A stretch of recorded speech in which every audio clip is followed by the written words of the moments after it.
સુરતની એલસીબી શાખા ઝોન 1ની ટીમે વરાછા વિસ્તારમાંથી ડુપ્લિકેટ બાગબાન ટોબેકો બનાવવાનું કારખાનું ઝડપી પાડી એકની ધરપકડ કરી છે. સુરત પોલીસ કમિશનર તથા ખાસ પોલીસ કમિશનર સેક્ટર 1 અને નાયબ પોલીસ કમિશનરની સૂચનાથી એલસીબી શાખા ઝોન 1ની ટીમ પેટ્રોલિંગમાં હતી ત્યારે અનાર્મ હેડ કોન્સ્ટેબલ સહદેવસિંહ અને કરણસિંહે બાતમીના આધારે ડુપ્લિકેટ બાગબાન ટોબેકો બનાવવાનું કારખાનું ઝડપી પાડ્યું હતું. વરાછા એલએચ રોડ પર તિરુપતિનગર સોસાયટીના મકાનના પહેલા માળે રૂમમાં ચાલતા ડુપ્લિકેટ ટોબેકો બનાવવાના કારખાનામાંથી હર્ષદ કાછડિયાની ધરપકડ કરી પોલીસે સ્થળ પરથી ટોબેકોની પડીકીઓ, તમાકુની કોથળીઓ, તમાકુની પડીકી બનાવવાનું રોલ, પ્લાસ્ટિક કાંટો, મશીન સહિત 2,12,000થી વધુનો મુદ્દામાલ કબજે કર્યો હતો.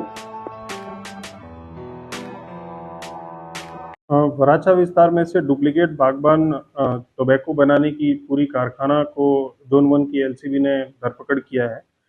ये जो आरोपी है उसका नाम है हर्षद दलसुख भाई काछड़िया और ये पिछले 20-22 दिन से यहाँ डुप्लीकेट तंबाकू का जो पड़ीकी है वो बागबान टोबैको का पैकेट, लूज तंबाकू, छोटी लूज तंबाकू और तंबाकू बनाने की जो मशीन है उसके वेइंग स्केल है और बाकी सारी चीज़ों को मिला के कुल मुद्दा माल की कीमत 2,13,750 रुपये की डुप्लीकेट चीज़ें बरामद की है. इसमें हमने वराछा पुलिस स्टेशन में कॉपीराइट एक्ट के तहत एक केस रजिस्टर किया है. जो आरोपी है वो पहले भी कॉपीराइट के केस में फंस चुका है और अभी ये उसके पहले सरथाना पुलिस स्टेशन में जुगाड़ धारा कलम 4-5 के तहत भी इसके खिलाफ में FIR दर्ज हुआ है. सहदेव सिंह, हरी सिंह और